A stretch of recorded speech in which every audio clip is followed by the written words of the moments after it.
Super, bonjour à tous, bonjour à toutes et bienvenue dans ce webinaire Edmil. Il est donc 11h01, on est toujours dans les temps et toujours ponctuel. Vous êtes exactement à l'endroit où il faut être aujourd'hui.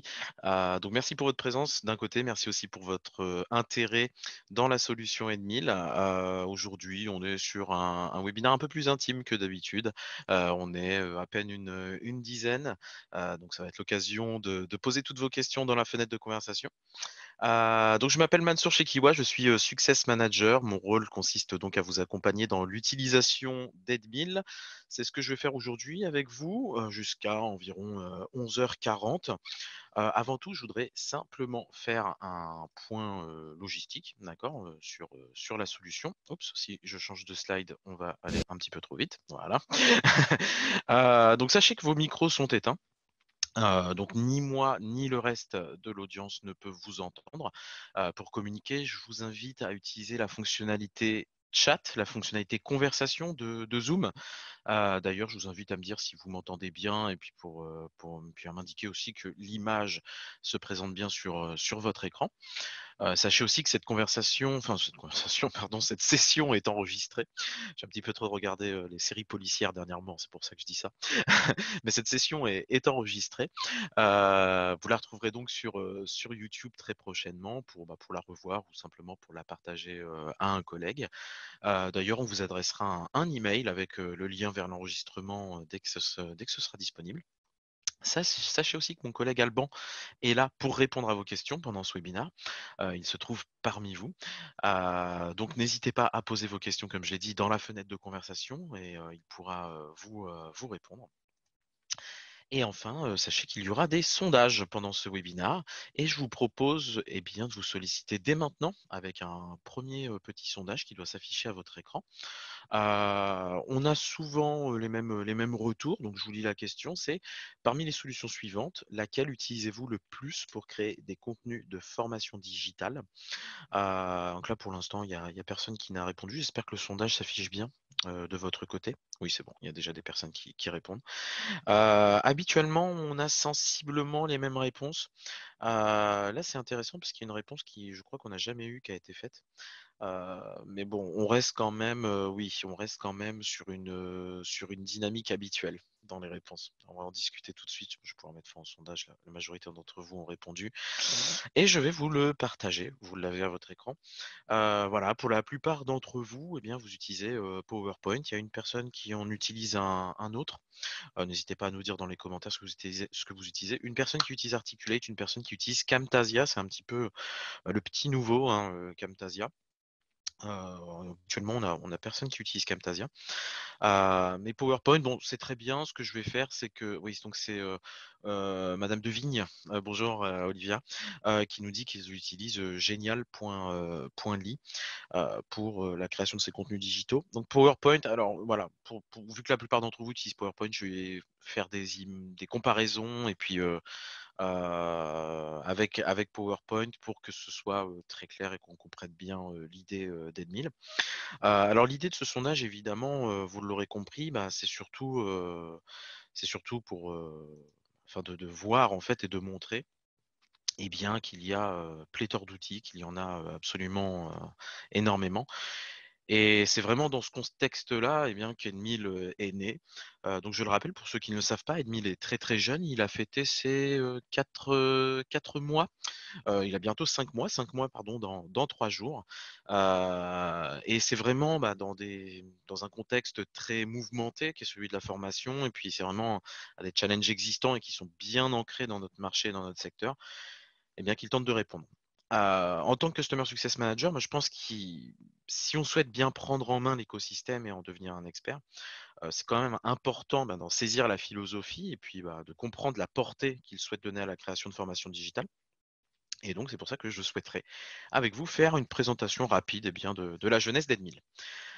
Edmil, c'est donc une création de My Serious Game, qui est leader français de la formation digitale sur mesure.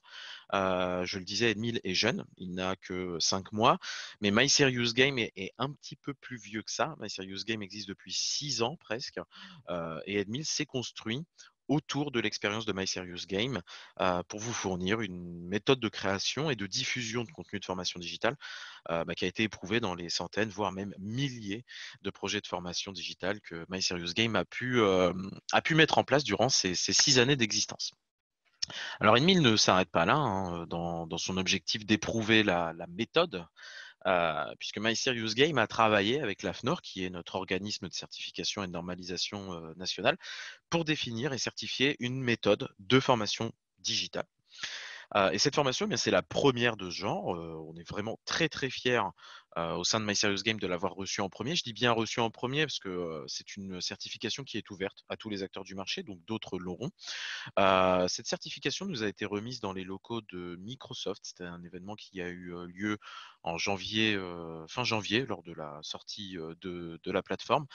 Et d'ailleurs, au sujet de Microsoft, je voudrais savoir si on voit de plus en plus de personnes qui utilisent Teams pour la formation, de plus en plus de formateurs qui vont sur ces canaux-là pour déjà, premièrement, permettre aux apprenants entre eux de communiquer, puis aussi pour que les formateurs puissent communiquer avec leurs apprenants. Je voudrais savoir, vu qu'on n'est pas beaucoup aujourd'hui, on est 11 personnes, je voudrais savoir si vous ou vos clients, en fait, ceux pour qui vous faites les formations, utilisent Teams. Donc n'hésitez pas à me dire dans les commentaires si oui, Teams est quelque chose de très utilisé chez vos clients ou même vous en interne et que vos apprenants sont sur Teams ou pas du tout.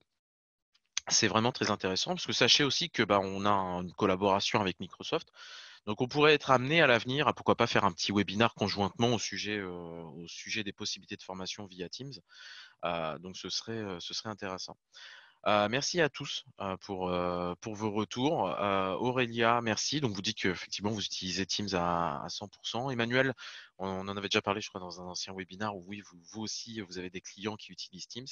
Olivia, pareil, oui, vous utilisez Teams au quotidien avec vos étudiants. Et puis Pascal aussi qui utilise Teams. Donc c'est très intéressant. On va élaborer ça avec Alban et voir ce que l'on peut faire de ce côté-là. Alors, est-ce qu'on continue à regarder PowerPoint? J'ai envie de dire non, on va plutôt aller dans l'outil. Je vais passer directement dans Google Chrome pour aller dans la plateforme et vous faire une démonstration. Euh, je suis donc dans Edmil. Alors aujourd'hui, je voudrais faire un focus plus particulier sur l'outil de création et sur l'export vers des LMS, vers une LMS externe. Parmi vous, j'en profite quand même, puisque vous êtes quand même beaucoup à utiliser PowerPoint. Je vais faire quand même une session qui soit personnalisée, d'accord? Est-ce que vous pouvez me dire dans la fenêtre de conversation si vous avez déjà une LMS et que vous souhaitez en fait créer avec Edmil et exporter vers votre LMS, ou si vous n'avez tout simplement pas de LMS et vous recherchez un outil tout en un. Comme ça, moi, je vais pouvoir vous faire une présentation qui vous soit personnalisée. Donc n'hésitez pas à me dire.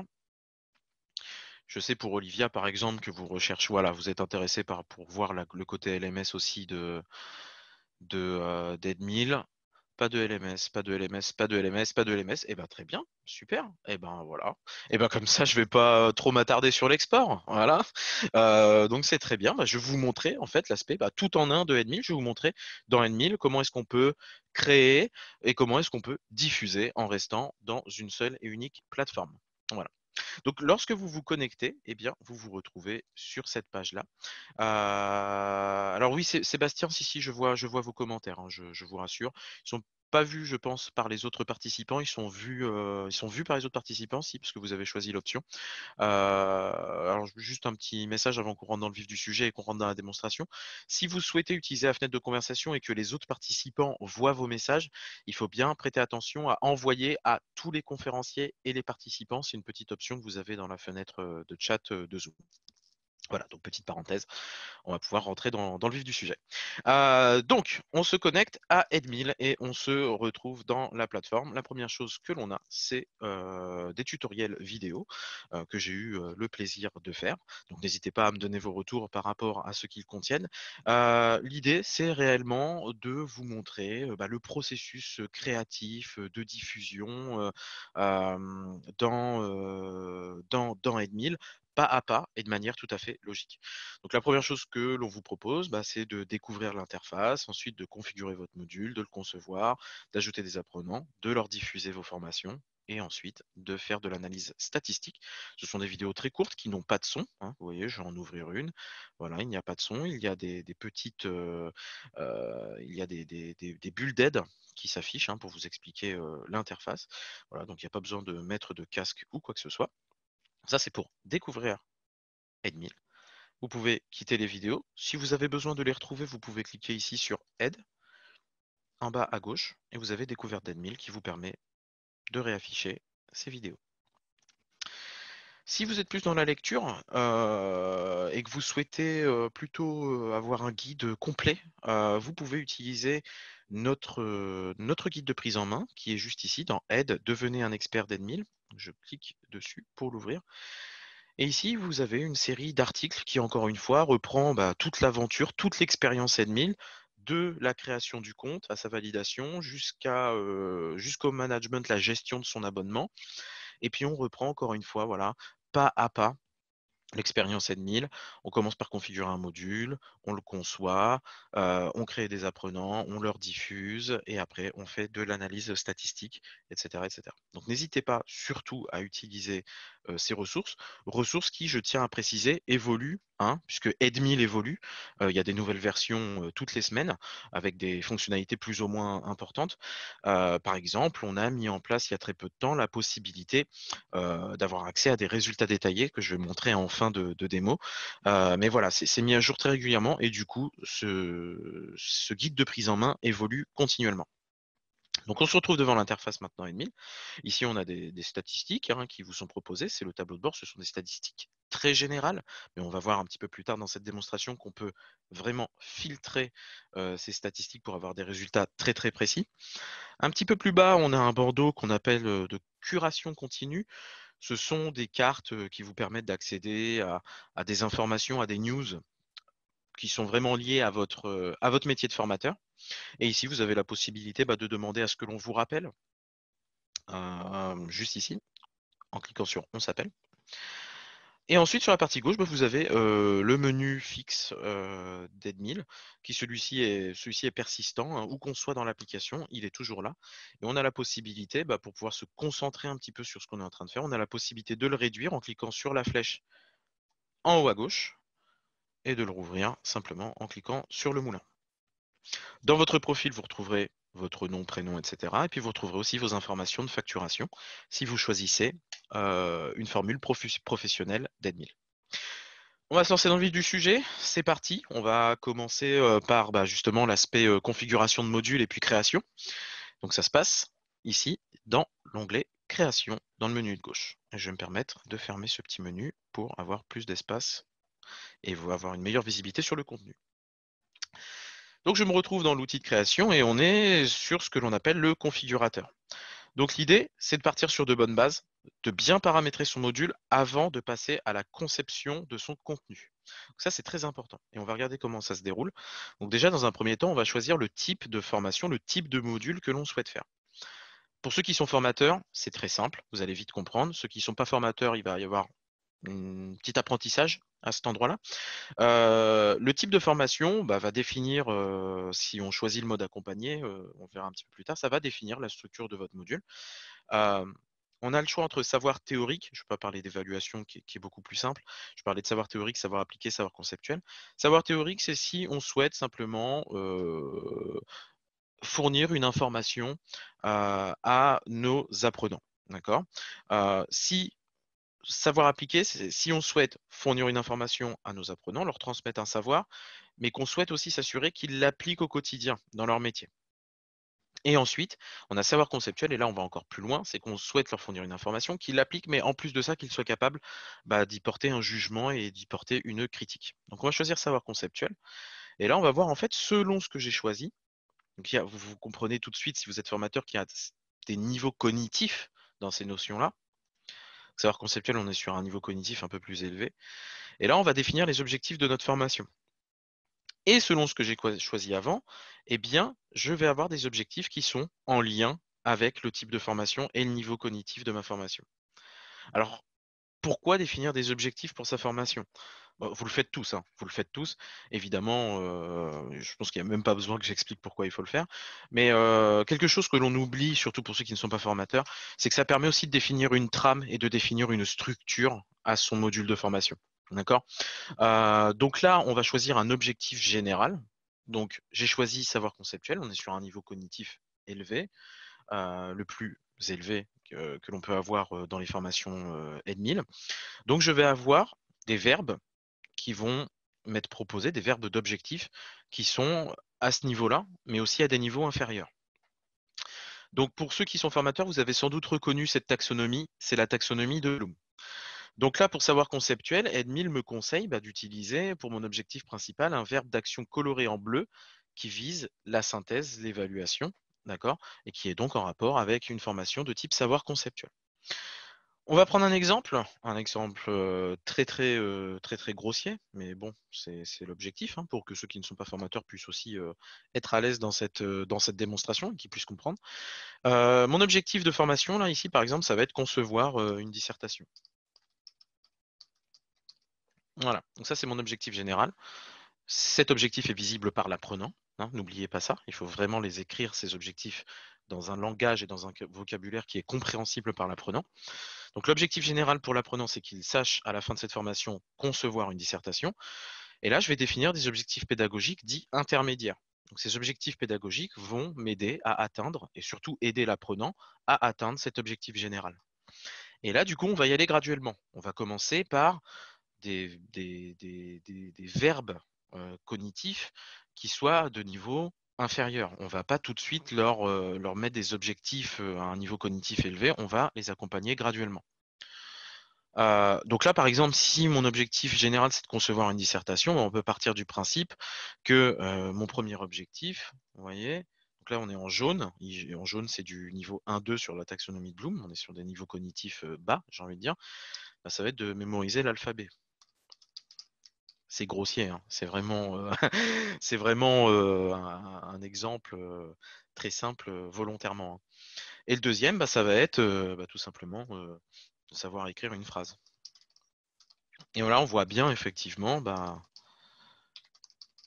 cette idée d'évolution graduelle, hein, à l'intérieur d'un module de formation. Donc on commence par mémoriser l'alphabet, écrire une phrase complète pour apprendre à concevoir une dissertation. Donc je pense que vous avez compris l'idée. Je clique sur suivant. À partir de là, je peux choisir sur quel appareil mes apprenants vont pouvoir suivre la formation. En fait, Edmil va traduire automatiquement ce que vous concevez, et il va traduire automatiquement le contenu de votre formation pour les appareils de vos apprenants.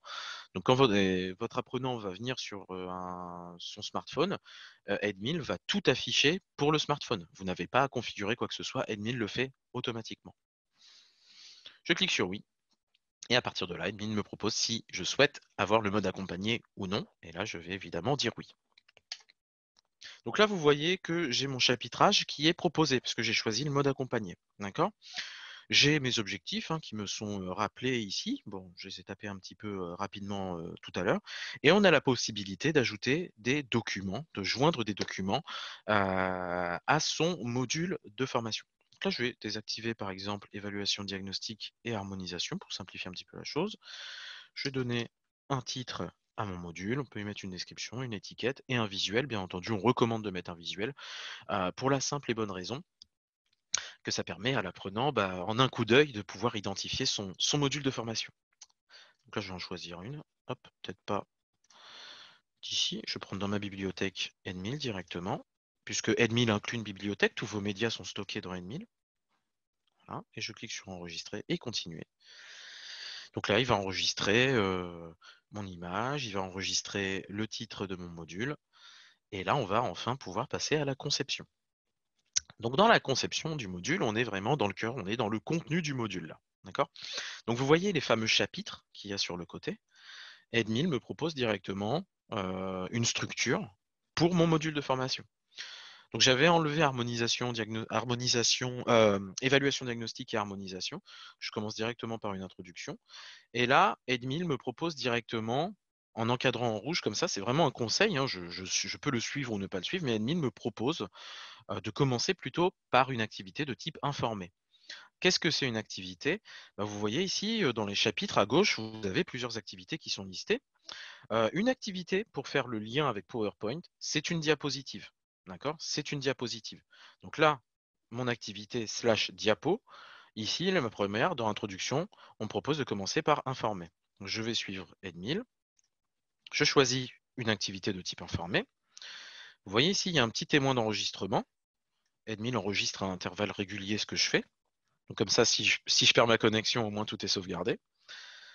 Et je peux choisir, selon le format d'activité que j'ai choisi, j'ai plusieurs types qui me sont disponibles. Donc là, je peux choisir image narrative, une image simple, une bande audio, une vidéo, un texte seul ou un texte en accordéon. Je vais choisir texte en accordéon parce que ça, je l'aime bien. Et à partir de là, on voit avec les astérisques que je dois remplir un certain nombre de champs à l'intérieur de mon activité afin de la valider. Donc là, vous voyez, ici, j'ai texte en accordéon et ma jauge ici n'est pas remplie. Ça veut dire que mon activité n'est pas complétée. Donc, je vais mettre test. Là, vous voyez, la jauge commence à se remplir.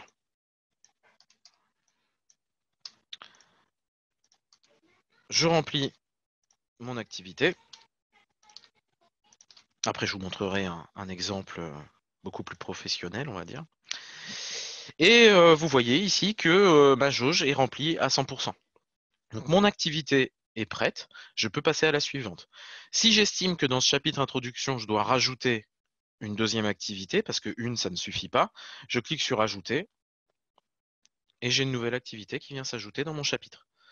Ici, je peux réorganiser les activités à l'intérieur d'un chapitre, voilà, et je peux les supprimer. Je peux passer au chapitre suivant et remplir mes activités. Alors vous voyez, le bouton publier n'est pas disponible parce que dans le mode accompagné, je dis bien à l'heure actuelle, et j'insiste sur à l'heure actuelle, puisque il y a des chances que cela change à l'avenir, vous devez avoir obligatoirement une activité remplie dans chacun des chapitres pour pouvoir publier votre module. D'accord? Alors, vous n'êtes pas obligé, par exemple, là on voit qu'il y a beaucoup d'exercices, vous n'êtes pas obligé d'avoir tous ces exercices-là, vous pouvez en supprimer certains, mais il faut avoir au moins une activité remplie à 100% dans chacun des chapitres pour pouvoir le publier. Je vais peut-être vous montrer d'autres types d'activités. Je vous ai montré des formats au format informé, là, je vais vous montrer au format entraîné et évalué. Ce sont les mêmes activités que vous allez avoir en entraînement et en évaluation. La différence, c'est que entraîner, ce sont des exercices, donc ça ne compte pas, en fait, les réponses ne comptent pas dans le score de validation de votre apprenant. Par contre, évaluer, les réponses vont compter dans le score de validation de l'apprenant. C'est ça la différence. Et donc en entraîné, on a du QCM texte, hein, du QCM tout à fait classique. On a quelque chose que j'apprécie beaucoup, qui est le QCM image. Je vais vous le montrer tout à l'heure en mode apprenant. Vous avez des textes à trous, que je vais vous montrer aussi. Une activité curseur, et puis une activité glisser-déposer. Donc c'est important, bien entendu, de varier les activités pour conserver un certain intérêt de vos apprenants dans votre formation.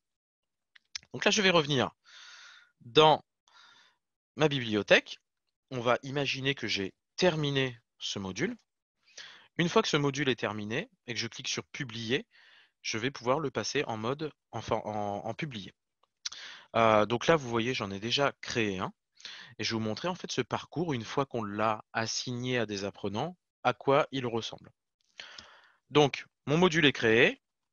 J'ai créé des apprenants dans administration. Et ensuite, dans planification, eh bien, je me mets une session, voilà, où je vais choisir les groupes d'apprenants que j'ai définis dans l'administration. Je passe un petit peu là-dessus parce que c'est très simple et facile à comprendre pour tout le monde. Je choisis le parcours qui contient mon module et je mets une date de disponibilité et puis une date de fin si je le souhaite. Je peux envoyer un email aux apprenants pour leur dire qu'une session leur a été attribuée ou je peux tout simplement le décocher. Je clique sur enregistrer et la session est en cours. Donc là, le module, je viens de me l'attribuer à moi-même puisque je suis le seul dans ce groupe.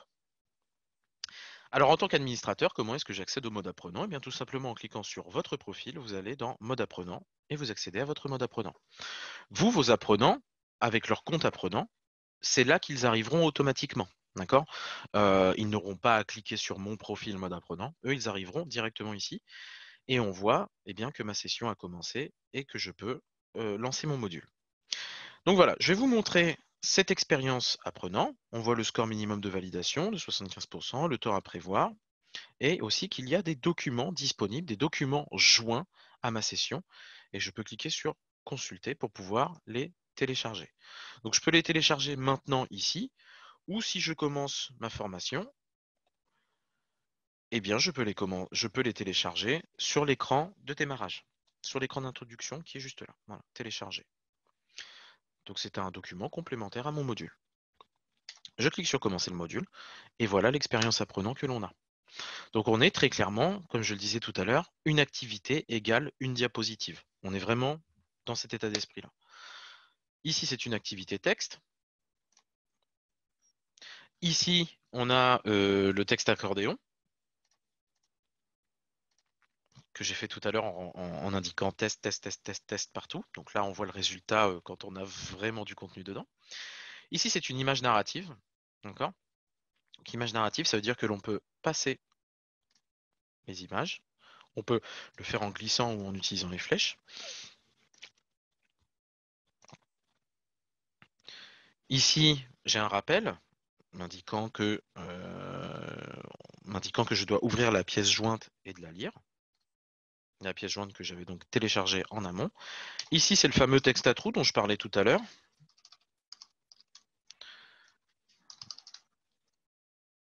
Voilà. Donc ici, on est sur un exercice. Une bonne pratique que je donne au passage, c'est quand on est formateur, n'hésitez pas à dire à vos apprenants dans les instructions que c'est un exercice et donc que les réponses ne comptent pas dans le score de validation. Ça, ce n'est pas écrit par défaut, c'est moi, en tant que créateur de contenu, qui l'ai ajouté. Ici, on a une image simple. Ici, on est sur un QCM totalement classique. Encore une fois, on est sur un exercice. Je vais valider ce module. Je vais aller jusqu'au bout. Encore une fois, on est sur une image. Oups. Là, on est sur le fameux glisser-déposer, qui est une forme, au final, c'est une forme de QCM modifiée, j'ai envie de dire, qui change, qui permet aux apprenants de faire quelque chose de différent. Hop là, je me suis trompé. Si je connais pas mon propre rôle, c'est quand même problématique. Voilà. Ici, on a le fameux QCM image. Donc, vous voyez, ici, on propose à l'apprenant en utilisant des images qu'on a utilisées dans la formation, de dire ce qui représente mieux le rôle de Customer Success Manager. Donc, on l'a vu tout à l'heure, c'est l'image du pont et l'image du quarterback. On est sur des QCM tout à fait classiques. Donc, je vais aller jusqu'au bout. Voilà. Et on arrive en fin de module. Et en fin de module, j'ai donc les fameux objectifs pédagogiques qui me sont rappelés par Edmil. L'apprenant les voit et peut les consulter. Et à partir de là, puisque j'ai choisi le mode accompagné, et ça je ne l'ai pas montré tout à l'heure dans l'outil de création, mais on peut en fait mettre en place des sondages. D'ailleurs, c'est automatique, hein, on peut les modifier. Mais on a des sondages sur le contenu, sur la formation, à chaud. On consulte l'apprenant sur ces paramètres-là. Donc là, je vais remplir. Je suis volontairement gentil avec le créateur de cette formation. Voilà. Il mérite un 4. Et je clique sur terminer. Mon module est validé, probablement avec 100%. J'ai le temps qui est passé. Et là, vous voyez, j'ai la possibilité de rejouer le module parce que je l'avais paramétré dans les paramètres du module. Donc je clique sur la petite croix, je ferme et le module est terminé. Et là, vous voyez ici, petite nouveauté, il y a mes résultats sur le côté gauche pour l'apprenant. Il va dans mes résultats. Et ici, il a les résultats détaillés de son passage sur le module. Et vous, en tant qu'administrateur formateur, vous aurez aussi accès à ça. Donc quand il va ici dans mes résultats, il va pouvoir voir toutes ses réponses et tout ce qu'il a fait dans son module. Donc là, on voit le score, on voit le temps de passage, on voit le nombre de passages sur ce module. Et là, si je clique sur Afficher plus, je peux voir le temps passé sur chacune des activités et je peux voir aussi ses réponses aux questions. Alors là, on est dans le mode apprenant, donc on n'indique pas la bonne réponse, hein, bien entendu, puisqu'il peut refaire le module, donc on ne va pas non plus lui indiquer quelles sont les bonnes réponses. Il peut exporter en PDF. Je vais vous montrer à quoi ça ressemble. Voilà à quoi ça ressemble, hein. On a un PDF qui reprend toutes ces informations-là. Et vous, de votre côté, en tant qu'administrateur, vous avez exactement la même chose. Donc, je quitte le mode apprenant, je retourne dans ma plateforme d'administration, je vais dans Administration, je vais sur le compte de l'utilisateur, de l'apprenant, je fais afficher les détails, voir les résultats détaillés, et je peux voir toutes les actions de tous les apprenants dans Edmil sur tous les modules. Et sur tous les passages aussi qu'il a fait. Et là, par contre, effectivement, on va voir que par rapport au mode apprenant, on a bien les réponses attendues qui sont indiquées. Ici, on a un nouvel onglet qui est Satisfaction, et très bientôt, on va avoir les protocoles de suivi qui vont être ajoutés. Satisfaction, en fait, vous vous souvenez, à la fin, il y a un petit sondage sur le contenu et sur la forme de la formation. Bien ici, on a la note de l'apprenant, de ce qu'il pense du module, etc., etc. Voilà, donc ça, ce sont les résultats détaillés. Et je voudrais terminer aussi sur une dernière petite chose en ce qui concerne l'analyse statistique. Vous pouvez avoir une analyse globale ici, c'est-à-dire sur plusieurs apprenants, pas sur un apprenant unique. Alors là, vous avez les données vraiment, vraiment globales de tous les apprenants depuis le début de l'existence de votre organisation, enfin depuis les débuts de la création pardon, de votre compte Admin. Mais en utilisant les filtres, vous voyez ici avec ce petit menu en haut à droite, eh bien, on va pouvoir avoir une analyse beaucoup plus granulaire. Je prends, par exemple, je vais regarder un petit peu mes résultats de moi aujourd'hui. Donc, on a la possibilité de filtrer sur le parcours, le module ou la session. Donc là, on va filtrer sur ce module. Et puis, je vais regarder vraiment sur mes sessions d'aujourd'hui, ce que j'ai fait, ce que ça donne. Donc là, on voit bien que me suis connecté une fois à ce module-là, que j'ai mis 3 minutes, hein, environ 3 minutes sur ce module. Et on peut voir effectivement les informations de complétude. Donc j'ai terminé mon module. La réussite, c'est le score, hein, j'ai fait 100%. Et hésitation, j'ai vraiment pas hésité sur mes questions, puisque Edmil traque vraiment toutes les actions de vos apprenants. C'est pour ça qu'on peut avoir des données aussi précises. L'hésitation est calculée selon le temps passé sur une activité, selon le nombre de clics qu'il fait. Là, vous voyez, j'ai hésité. Si je me souviens bien, il y en avait un où j'avais fait une erreur, c'est j'avais mis CMS à une réponse au lieu de CSM. Et vous voyez, donc, il m'a compté ça effectivement comme une petite hésitation. Donc, on l'a. Et on a effectivement la satisfaction. Ça, c'est le résultat au sondage qu'on a vu tout à l'heure. Donc, on a vu avec les résultats détaillés, on peut voir les réponses de chaque apprenant. Mais si on souhaite voir les réponses de tout un groupe d'apprenants, eh bien, on peut voir la moyenne ici en filtrant simplement sur le groupe que l'on souhaite. Et on peut voir leur satisfaction générale par rapport au module. La répartition des efforts, là on est vraiment sur le temps passé, je ne vais pas trop m'attarder là-dessus, il y a des informations dans le guide, mais en gros on est sur la répartition du temps sur le module, le temps passé à prendre de l'information, à interagir ou à lire les retours. Et puis quelque chose que je voulais vous montrer évidemment, c'est le pilotage pédagogique. Pilotage pédagogique, on est sur un système d'alerte. Donc, évidemment, on peut filtrer, d'accord? Si on ne filtre pas, on a toutes les données depuis le début de l'existence de votre environnement Edmil. Et là, on peut voir qui est en retard, c'est-à-dire qui n'a pas pris, qui n'a pas commencé un module dont la date d'échéance est proche, qui a fait un démarrage en trombe, moi en l'occurrence, puisque j'ai planifié ma session aujourd'hui et comme je l'ai faite directement après, Edmil considère que j'ai fait un démarrage en trombe, à juste titre, et ceux qui ont terminé leur module. Donc là, sur ce module-là, aujourd'hui, on voit que j'ai complété mon module dans les premiers. Et ce qu'on peut faire, c'est tout simplement sélectionner l'utilisateur, cliquer sur Féliciter. C'est la même logique pour relancer les retardataires. On clique sur Féliciter et Edmil lui envoie un email automatiquement pour le féliciter d'avoir pris le module, d'avoir complété le module aussi rapidement. Voilà, donc je voulais montrer ça. C'est à peu près tout, je pense, et je pense que ça fait quand même déjà pas mal d'informations à retenir par rapport à ce que l'on a vu dans N1000. Donc vous voyez, si vous aviez vu ce webinar il y a 3 mois, il n'aurait pas pris 40 minutes, il aurait pris beaucoup moins de temps parce qu'il y avait moins de fonctionnalités, on n'avait pas les résultats détaillés. Aujourd'hui, je vais pas parler de l'export parce que tout simplement, vous n'avez pas de LMS, mais par exemple, l'export n'existait pas il y a 3 mois. Ça évolue au jour le jour et j'ai vraiment hâte de vous présenter ce qui va arriver dans les prochaines semaines parce qu'encore une fois, il va y avoir de belles nouveautés. Simplement, avant de passer à vos questions et puis de répondre à vos demandes, je voudrais simplement dire que vous pouvez nous contacter par téléphone directement dans N1000. Je vous ai montré la petite carte qu'il y a sur la page d'accueil, sur le tableau de bord, donc n'hésitez pas à l'utiliser. Vous allez avoir bien entendu un replay de ce webinar qui vous sera partagé par email dans les jours qui suivent. Une petite newsletter qui s'appelle AN1000, qui arrivera courant juin. Si je dis pas de bêtises, Alban, ça devrait arriver dans les 2 prochaines semaines pour vous informer de ce sur quoi on travaille et puis quelles sont les nouveautés. Et puis bien entendu, n'hésitez pas à nous contacter en utilisant l'adresse email contact@edmil.com. Surtout, n'hésitez pas vraiment à utiliser les guides de prise en main qui sont vraiment, vraiment très, très complets et qui, encore une fois, suivent la logique de création et de diffusion. Voilà. Donc c'est à peu près tout. Merci à tous pour votre participation. Je vais lire vos questions, y répondre. Donc n'hésitez pas, surtout, allez-y.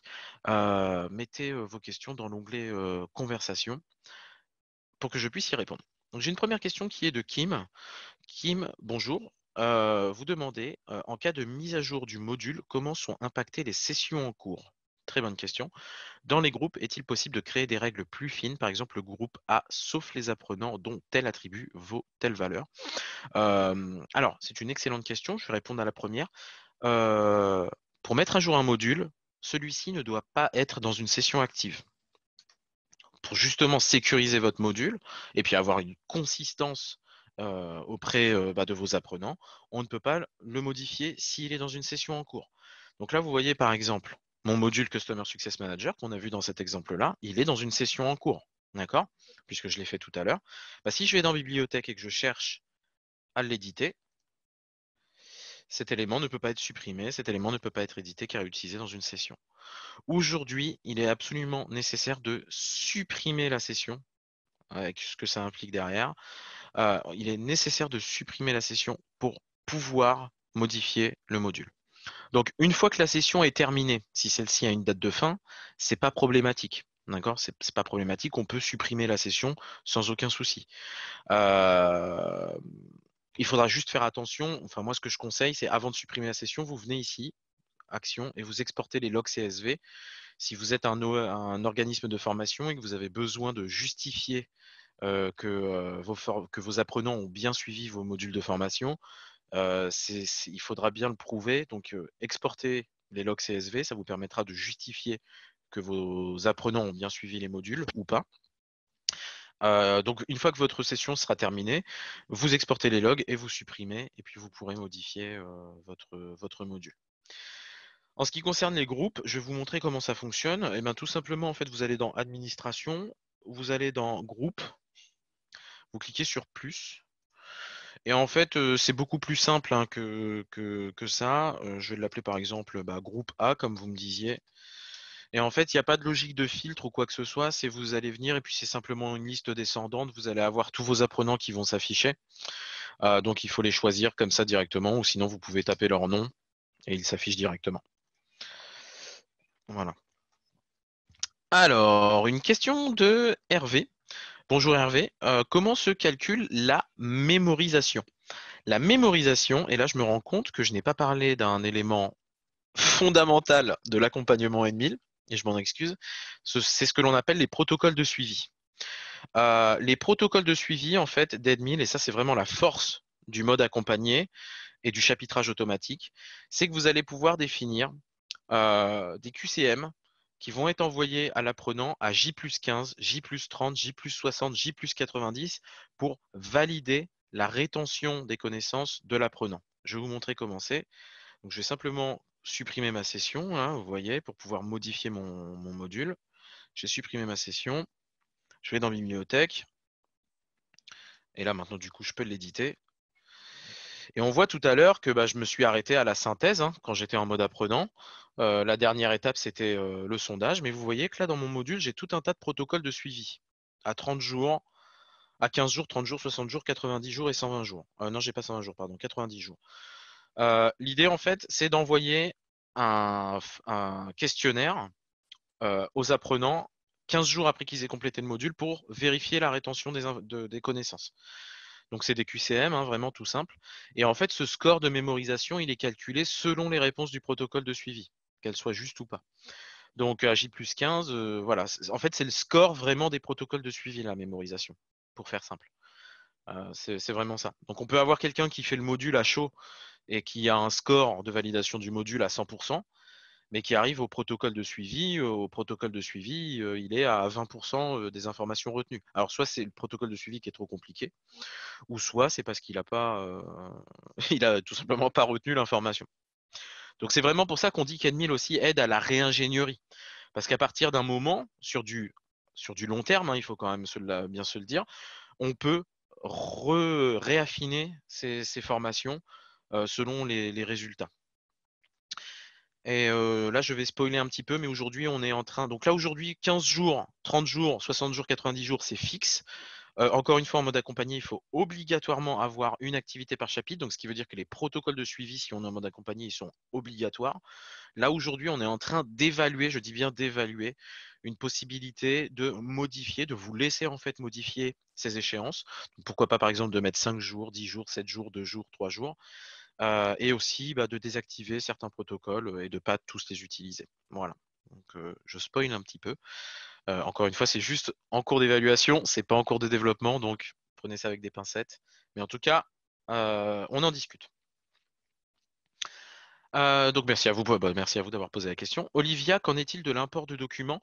Donc les documents sont vraiment rattachés au module. Ce qui veut dire en fait que on ne peut pas simplement utiliser Admil comme un Google Drive ou comme un SharePoint ou un OneDrive. Il faut vraiment que le document soit une annexe en fait du module de formation. Donc, euh, par exemple, on peut pas juste mettre un PowerPoint et demander aux apprenants de suivre le PowerPoint. C'est pas comme ça qu'Admil, c'est pas dans cet esprit-là qu'Admil a été fait.